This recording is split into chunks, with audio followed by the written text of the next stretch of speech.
자기 나름대로는 객관적인 판결문을 쓴 거 아니야. 정확하게 법리를 따져가지고 33시간 7분 오바 이렇게 쓴 건데 한가하다는 생각이 들면서 저도 진짜로 범죄도시에 마석도 형사가 좀 필요하다. 진실의 방으로 좀 부르고 싶은 거예요. 우리 판사님을. 쭉 읽어 나가다가 순간적으로 이제 이 머릿속에서 뭔가 나사가 픽 나가는 순간. 근데 어디서 픽 나갔냐면 이 숫자들을 보는 순간 나갔습니다.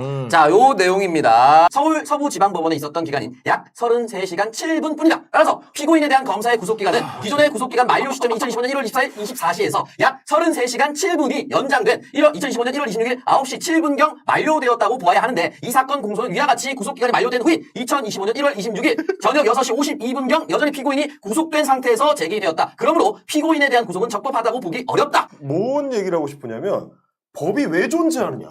헌법이 왜 있고 법률이 왜 있고 네. 그 법률을 심판하는 법관이 왜 존재하느냐를 생각해보면 결국 체제를 지키기 위한 거예요. 그렇죠. 맞습니다. 그 체제의 일부 중에 하나가 대통령이라는 직위가 있는 거야. 물론 뭐 개별 개인으로 따져보면 오창석 개인에 대한 피의자 인권도 중요하고 백재욱 피의자에 대한 뭐 인권도 중요하죠. 윤석열이 정권을 다시 잡으면 우리 다 피의자입니다. 이제. 다 피의자죠. 근데 그때 중요할 수 있어요. 근데 저 인간은 단순 피의자가 아니란 말이에요.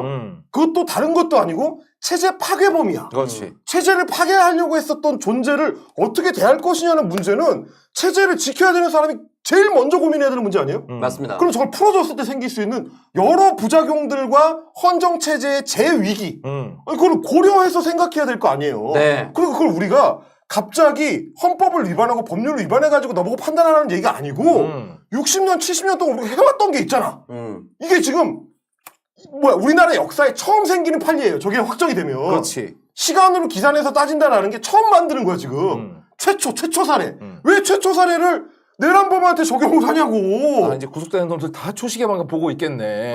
그거죠. 그러니까. 이게 만약 인용이 되면 그 다음부터는 저게 다 이제 무너지는 건데 물론 역사적 진전이 그렇게 발생하는 경우들이 많아요. 민주노총 같은 노조가 그렇게 길을 뚫는 경우 많지. 근데 체제 수호자 입장에서 봤을 때 내란 파괴범한테 그거를 그렇게까지 적용을 해야 돼?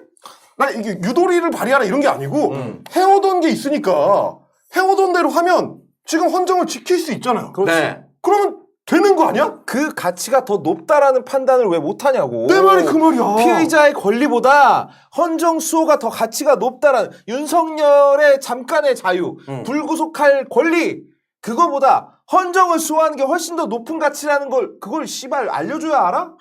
그리고 말하자면 이게 이제 자기 안에서는 법정 논리 내가 씨발 시간 존나 따져가지고 딱 했어. 이게 법정이야.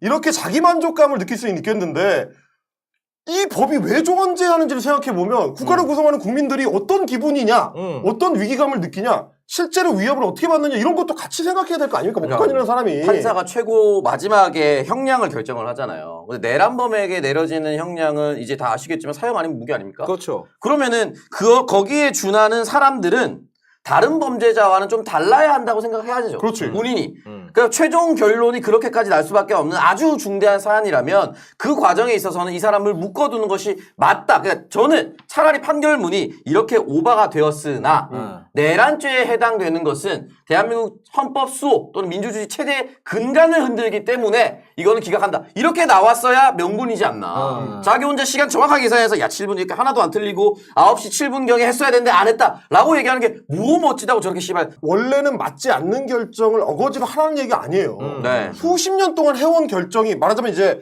법률적 합의가 있었어 원래. 그걸 깨는 판례를 만들겠다는 거란 말이에요. 근데 그걸 왜 헌정 파괴범한테 하느냐가 1번이고 그 문제는 뭐냐면 저게 항고를 검찰이 할 건데 올라가면 깨집니다. 저렇게 안 가. 왜냐하면 법률이나 규정이 완비가 돼 있는 상태에서 저렇게 바꾸는 게 아니에요. 갑자기 기존에 해오던 거를 법률도 그대로 있는 상태에서 마음대로 뒤집은 거란 말이야? 네. 그거를 상위 법원에서 어떻게 받아줍니까? 안 받아주죠.